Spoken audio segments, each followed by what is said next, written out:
What's going on, people? Welcome back to another opposition preview. I'm D, and today I'm joined by the guys from WeAreTottenhamTV to look ahead to the game on the weekend against Tottenham. I think it's an early kickoff. 12:30 kickoff on Saturday. Should be a good game. International break is finally over. It hasn't been. I don't know if it's been a successful one for you guys. We'll be talking about the injuries a bit later on.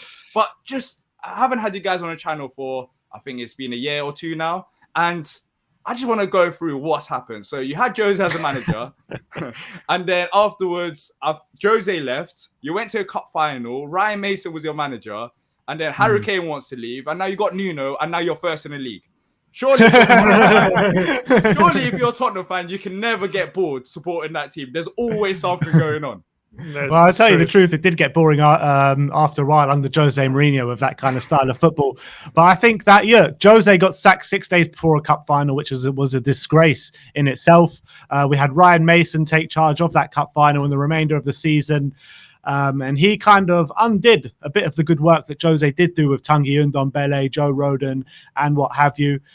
He was never going to be a long-term solution, not at all. It took us 72 days from sacking Jose Mourinho to hire a new manager, which is the longest, which is a Premier League record, an absolute Premier League record. But we were sold the dream of getting Pochettino. We were sold the dream of getting Antonio Conte. We ended up with Nuno Espirito Santo, which is not the end of the world. I think that he's come into Tottenham. He's got the players really fit, and there is a good sense of optimism around the club at the moment. And this summer was kind of mainly a rebuild, and everyone knew at the club, or all the fan base knew, that this rebuild wasn't going to be done in one transfer window. And I think that the rebuild actually started last summer with Jose Mourinho. It's carried on this summer with Nuno.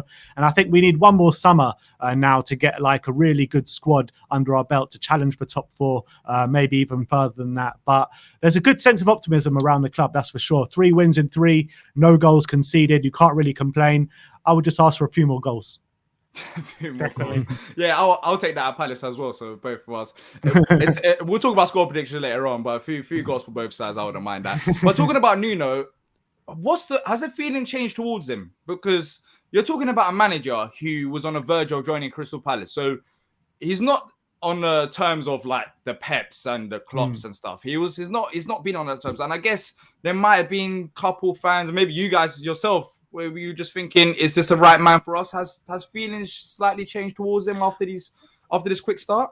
Definitely. I think views have massively changed, because you got to remember when he was first linked with the job, there were a lot of Tottenham, I think hashtag no to Nuno was trending on Twitter when he was the first linked with the job. But I think a lot of people saw what Wolves pretty much put up last season and thought this is what Nuno's management is like: very defensive, very pragmatic, not many goals, just always sitting back.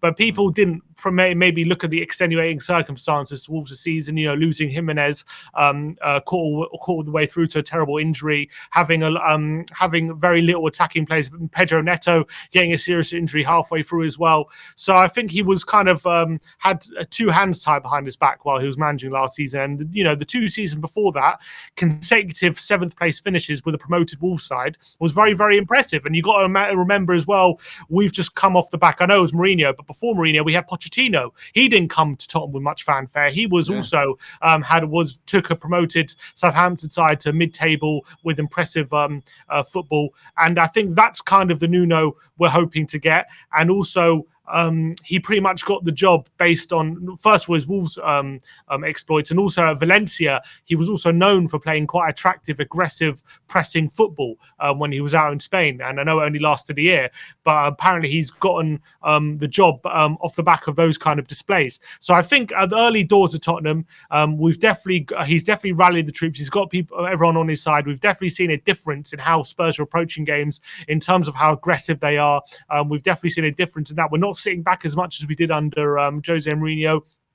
And yes, we're maybe not as of yet seeing the differences up front in terms of getting the goals that maybe we should be getting with the likes of Kane and Son up front. But we're definitely seeing a difference in how we're approaching teams, definitely in the middle of the park, how aggressive we are, how the press, the the pressing formation is so much better and so much more effective than it was under Jose Mourinho, where it kind of seemed all over the place and it only seemed effective when we were sitting deep. And I think now we're definitely seeing a big difference. And I think there's a lot more optimism about what Nuno can bring than there was maybe when he was first appointed, for sure. So do you think his style, so the way you're describing, it seems like a different style of play from what we've seen at Nuno at Wolves, for example. So in terms of Nuno's football, is it more of like a pressing more? You haven't scored that many goals, so is it more attacking? How would you sum it up? His style of play at Tottenham. Yeah, I think we are pressing teams more. We are attacking more. We haven't got the goals as of yet. But I think that against Man City, we did play a very counter-attacking style of football. But on the flip side of that, when you look back to how we beat Man City last year, it was a much more structured display this year as it was last year. Last year can be kind of maybe explained as like a lucky victory where we rode our luck throughout the game, Man City having a host of chances. But this year we seemed really watertight. Man City hardly had a chance pretty much the whole game. And the way we're playing football is nice on the eye. It really is. And I think that we should be scoring a lot more goals than we are. We're missing a lot of chances. So I think it's hard to tell really the first 3 games how we're going to like set up throughout the season. But I think the early signs are good. He's made the defence a lot better than it was last season, albeit the beginning of last season, our defence looked good as well. But I think that it's a very positive start. And for me, the main difference as opposed to last year is the fitness of the players. Yeah. He's come in, he's completely made fitness his number one priority, where Jose Mourinho didn't even have a fitness regime. He thought the players were professional enough to like look after that themselves and look after their own fitness themselves. And he was very terribly wrong on that one because they didn't. And you saw last season how many times we let goals slip, leads slip in the last final 10 minutes of games. This season, we're holding out games. We're strong in the last 10 minutes. And we've been very, very fit and probably fitter than all 3 of our counterparts that we've played this season, which is a massive difference. We seem to get stronger as the game goes on. And that's the bigger difference. Whereas last season, we were getting worse as the game wore on. And especially this season, every second half this season, we've been the better team in every single second half of this season. So I think it goes to show how much of a difference he's made in that department. And look, the first 3 games, I know we've won all 3 1-0. We've had some luck in some, the Wolves game. We were very lucky to win that game 1-0.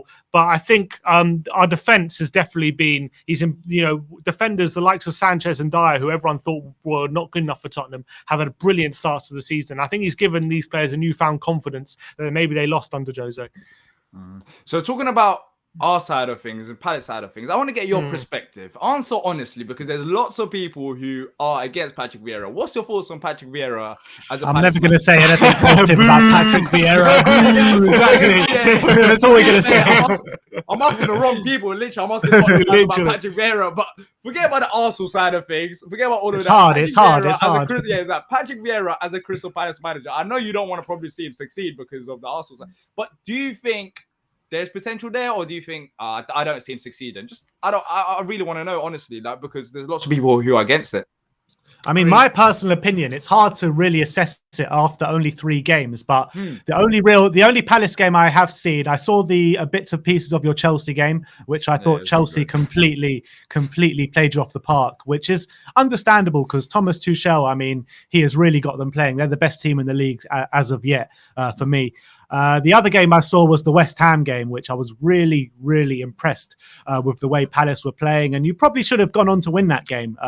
And against a very impressive West Ham side who have been probably one of the standout teams as well in the Premier League. So it is impressive. I don't want to put too much on Patrick Vieira and Crystal Palace just yet. I want to see how it plays out. But I think signs definitely from that West Ham game are good. Yeah, I mean, well, you don't want to see my predictions for my Premier League predictions at the start of the season because I think relegation. I think I had Palace in the relegation zone. I believe. However, this was before you done a lot of business late in the window, like getting Edouard and stuff like that. So at the time of speaking, your squad was looking quite thin, and I thought with a lot of upheaval, with a new manager, it might take a long time to gel. And whether Vieira was going to get that time remains to be seen. But I think at the end of the day, looking at Palace's business, they've actually done quite well. I must say that. They're getting the likes of Anderson, which Tottenham were linked with Anderson at the beginning of the window. We were quite excited by the prospect of bringing him in. So I think you've done well getting someone like him in. I think Will Hughes, you got, and I'm a fan of Will Hughes. I think he's a decent player. And Edouard as well, who we wanted to be back up for Harry Kane, but he's obviously got a good move to Palace. Top player, Edouard. So he's obviously done well for Scotland and in European competitions as well. So I think you've done some good business. So I don't think with the your squad as it stands shouldn't be getting relegated when you add the likes of Zaha, when Eze comes back from injury. I don't know when that is. And also you've got that guy from Reading, Olise, who had a great season at Reading last season. Yeah, so I think you got quite a bit of firepower to maybe even surprise some people this season for what you can do. But I think it's a lot of pressure on Vieira. It's his biggest job in management. He's done all right at Nice, but I think, didn't he get sacked at the end of the day? I don't think he left. He got sacked, didn't he, from Nice? Yeah, at the end. Yeah. So it's going to be difficult for him to kind of get you guys to gel, and whether he'll get the time and the patience required for him to be a success is a big ask. I've got a feeling he might be gone by January, but that's just me predicting things. I've got a feeling he might be, because I don't know because I think you've got a very talented squad, and if he's not getting results fairly quickly, I don't know. It depends on how patient the Palace faithful are. It depends, because Hodgson got you very much mid-table every season, didn't he? Around what 13th? Yeah, it was miserable. It was just horrific to see. It was mid-table, but it was like. If our Palace, are you expecting to be in a relegation battle? It depends what your expectations are, because I think you might well be there, kind of in and around that part of the table come January, and it's about whether Palace expected to be a bit further up, or if just staying up this season is okay. Sim, I don't think you're making many friends with the back of the nest faithful. When we beat you 2-1, come back here. Fair enough. I might be wrong. That's just what I see at the moment. I prefer you be honest about it, because you're not the only person. There's lots of people who say Palace are relegation candidates for many different reasons. But we'll see how it unfolds. As I said, it's hard to judge him after 3 games, but there's been improvements. But of course, the season's very long, so we'll see what happens. But talking about the international break, it's not over yet. There's still let's not please let's not. It's not over yet, but so far it's been pretty much like chaos with you guys. You've had literally 5 or 6 players out injured. You still got Harry Kane to play tonight. I wouldn't mind the little knock there with Harry Kane, for the weekend. Just don't even say it, because you know it's going to happen. Don't even say it. No, but we need a result against you guys. You guys absolutely destroyed us under Roy Hodgson every single time, and I wouldn't mind just one win under Patrick Vieira again. That would be so sweet. Imagine an Arsenal legend just beating you guys. That would be terrible. It will literally make me sick. It will make me sick. It really would. It really would. Just running down the touchline, just going to the away fans. I thought we said goodbye to Patrick Vieira. It was more than enough when we were linked to buy him when he went to Man City instead. I mean, under Harry Redknapp. That was bad in itself. Now, if he beats us as you guys as manager, forget about it. So what's happening with these injuries? Are there any truth? You guys know better than me. I'm just looking at what the newspapers are saying. It seems like Son might be out. Oliver Skip. There's Lo Celso. There's all these other players. And how much of an impact do you think these players will have? Let's say if they don't play, are these regular starters? Of course, Son is. But are these other players regular starters for those who haven't watched Tottenham this season? You're talking about 6 or 7 players here. You're talking about Sanchez, Lo Celso, Romero. Obviously, Romero is our brand new signing. We brought in 55 million from Atalanta. Giovanni Lo Celso, I mean, he's always getting these little niggles. He hasn't really kind of endeared himself to the whole of the Tottenham fan base just yet. And Davinson Sanchez, who started off the season really, really well. So, I mean, those 3, the whole South America situation, which I'm sure you well know about, it's been well documented. El Fiasco, they call it. El Fiasco. I mean, they're right now quarantined in Croatia, so they're definitely out. They're definitely not playing. Yeah, they're not playing. Heung-min Son is a doubt. I've got a feeling Heung-min Son is not going to play. And obviously, Heung-min Son, he's always a big player when we play against Crystal Palace or when we play against anyone, but especially Crystal Palace. Steven Bergwijn, he started the season every game so far. He's going to be a big miss if he's out. We don't know fully just yet. And Ollie Skip as well started every game this season, and he's been a bit of a revelation coming in from his loan spell from Norwich last season. He's really knuckling down and getting that first team spot ahead of Harry Winks, ahead of Atanguy Ndombele. So I think Ollie Skip, out of those three, obviously Heung-min Son will be the biggest miss, but I think Ollie Skip will be a big miss, and Steven Bergwijn as well will also be a big miss. So I think it will contribute massively to our game. Like, again, apart from Ollie Skip, you're probably going to have to look at Harry Winks to play there.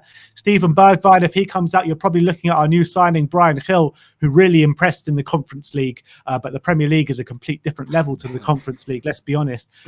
So, look, I am a bit worried with these absentees, but I still feel like we can get the job done without them. I really for me, the biggest miss is Sanchez, to be honest, because I think we finally got this settled back line in the season. 3 consecutive clean sheets. Sanchez has probably been our best defender for the first 3 games as well. He's been, a lot of people wanted him out during the summer.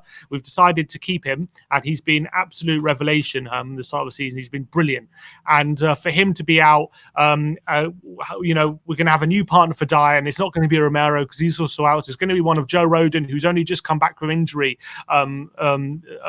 a couple days ago and got called up for Wales 2 days ago. So he's only just come back from injury. It's either going to be him or it's going to be Jaffa Tanganga, who's been our right back for the past 3 games. And he's naturally more of a centre back, but he started all our 3 games at right back. So it's about maybe him coming in and then our new signing Emerson going at right back, completely unsettling our back line. So I think Sanchez for me is going to be our biggest miss. And I think maybe, I know you guys got Benteke there, you got Zaha there, potentially Edouard, the new signing.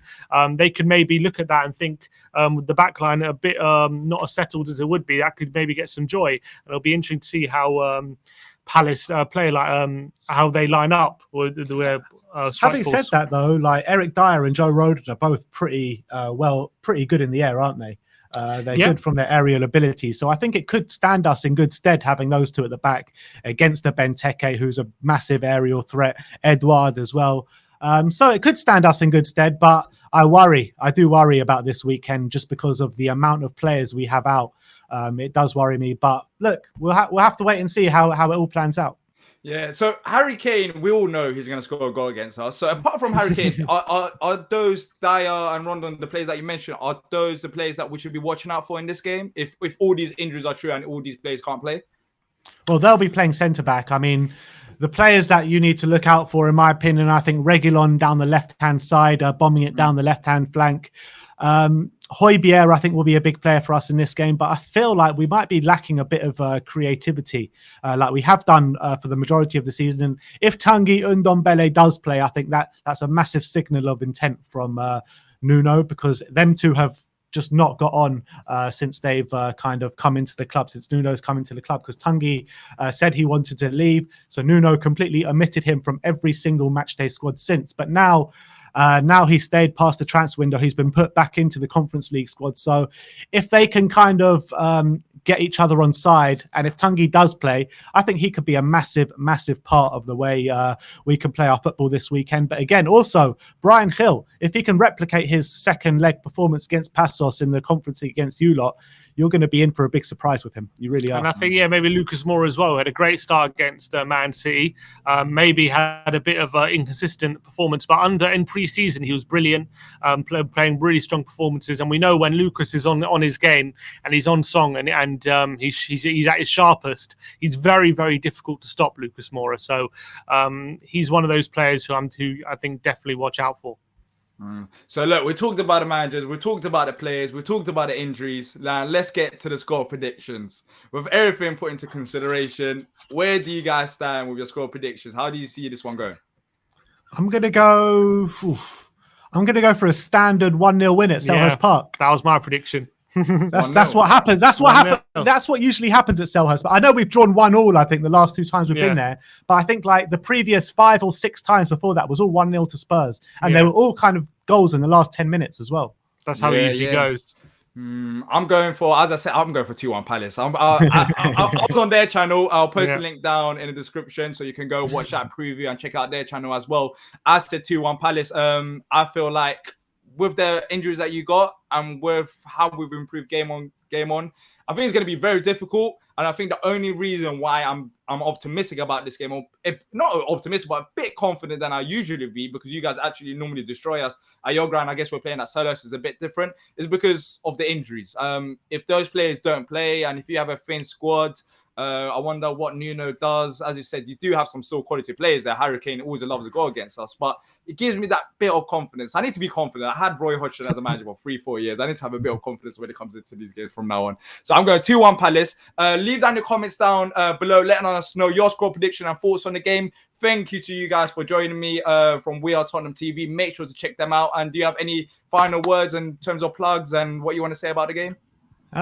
You can find us over at We Are Tottenham TV on YouTube. And I just want to say thank you very much for having us on. And you can obviously, like you mentioned, check out on We Are Tottenham TV, you guys' preview on our channel. So go check it out. Yeah, go check it out. And until next time, up the Palace. Come on, you Spurs. Come on, you Spurs.